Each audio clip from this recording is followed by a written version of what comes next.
میرے رسول کریم نبی رحمت علیہ السلام. مکے کا زمانہ اسلام پر غربت تھی، کمزوری تھی. قبیلہ زبید کا ایک شخص مکے آیا، زبیدی. ایک مکے میں منڈی لگتی تھی، اس کا نام تھا حضورہ. یہ جو حضورہ منڈی تھی، اس منڈی پر ابو جہل کا قبضہ تھا. آج کل تو نہیں قبضہ ہوتا منڈیوں پر کسی کا، حضورہ نامی منڈی پہ نا ابو جہل کا قبضہ تھا. اینٹ بڑے خوبصورت تھے، شاندار تھے. اس نے کہا میں نے بولی دینی. ابو جہل نے اعلان کیا خبردار کوئی بولی نہ دے. بڑی دور تھا قبیلہ زبید، وہ آدمی واپس لے جا نہیں سکتا تھا، مجبور ہو گیا. ابو جہل کہنے لگا چوتھا حصہ قیمت دوں گا اور اونٹ تمہیں دے کے جانے پڑیں گے، یعنی اگر لاکھ کے ہیں تو 25,000 کے دو.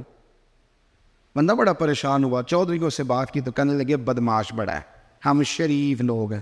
شریف اور بزدل میں، بزدلی کو شرافت کا نام نہ دو، پکی بات کر رہا ہوں. شریف اور بزدل میں شریف ضرور بنو پر بزدل نہ بنو.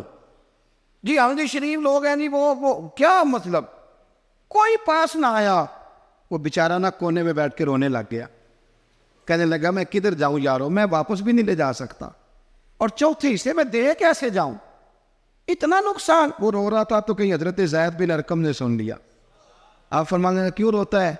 کہنے لگا یار میں نے تو اہل عرب کی تعریف سنی تھی، میرے ساتھ کھڑا ہی کوئی نہیں ہوتا. تو آپ فرمانے لگے تو نے عربی دیکھا ہی کب ہے؟ اگر کائنات کا حسین و جمیل عربی دیکھنا ہے تو جا حرم مکہ میں بیٹھا ہے.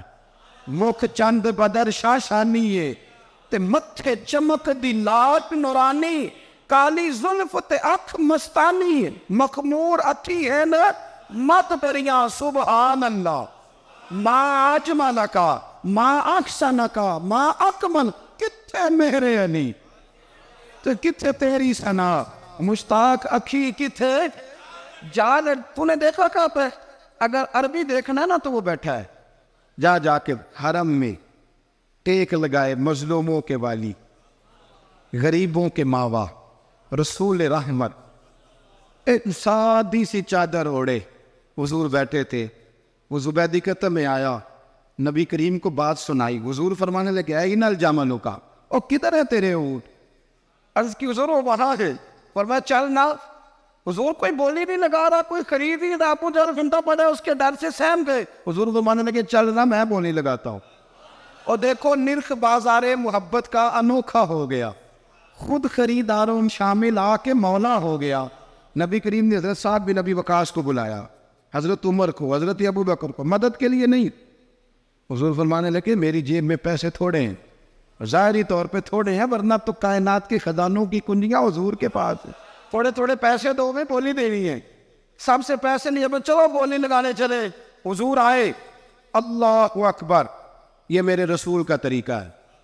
آؤ ذرا تھوڑی دیر کے لیے سوچیں. ابو جہل بیٹھا ہے بڑی مسند پہ، قربان جاؤں مدینے والے حبیب. وہ زبیدی کہتا اس کے کپڑے مہنگے تھے، حضور کے سادے تھے.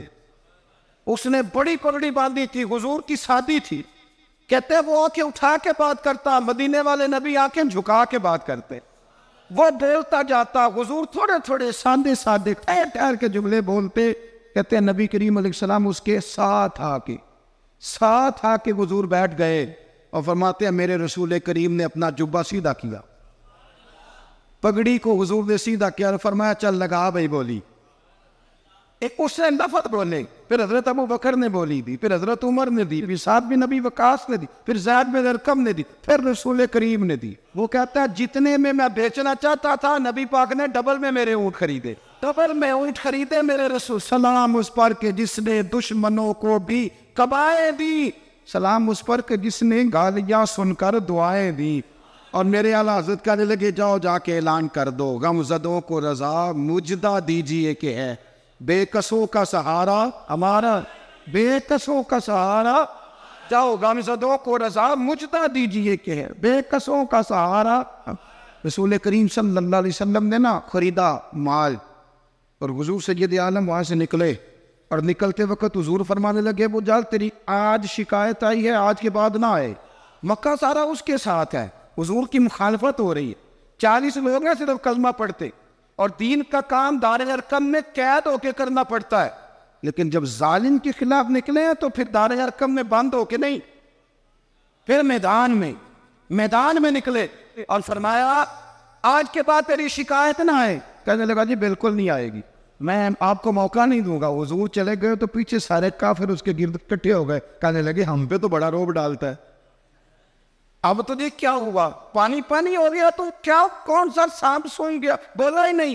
کہنے لگا مجھے لات و منات کی قسم, جب مصطفیٰ کریم میرے پاس آئے تو ان کے ساتھ ایسی ایسی طاقتیں تھیں, نیزے تھے, پرچیاں تھیں, آنے تھے, مجھے لگتا تھا میں نے سی کی تو میرے ٹکڑے ٹکڑے کر دے. کہنے لگا جب پاگل ہو گیا, ان کے پاس تو چھڑی بھی کوئی نہیں تھی, وہ تو خالی ہاتھ ہیں, بکواس کرتا ہے, کچھ بھی نہیں تھا.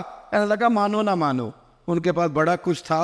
اور اگلی بات جو اس نے کی وہ تاریخ میں محفوظ ہے, وہ تاریخ میں محفوظ ہے, وہ تاریخ میں محفوظ ہے, وہ تاریخ کا حصہ ہے. ابو جہل کہنے لگا اٹھتے ہی کہ مجھے لگتا ہے جب تک محمد ابن عبداللہ موجود ہے یہ ہمیں ظلم نہیں کرنے دیں گے, یہ ہمیں کوئی زیادتی کرنے, تاریخ میں محفوظ ہے جملہ ابو جہل کا.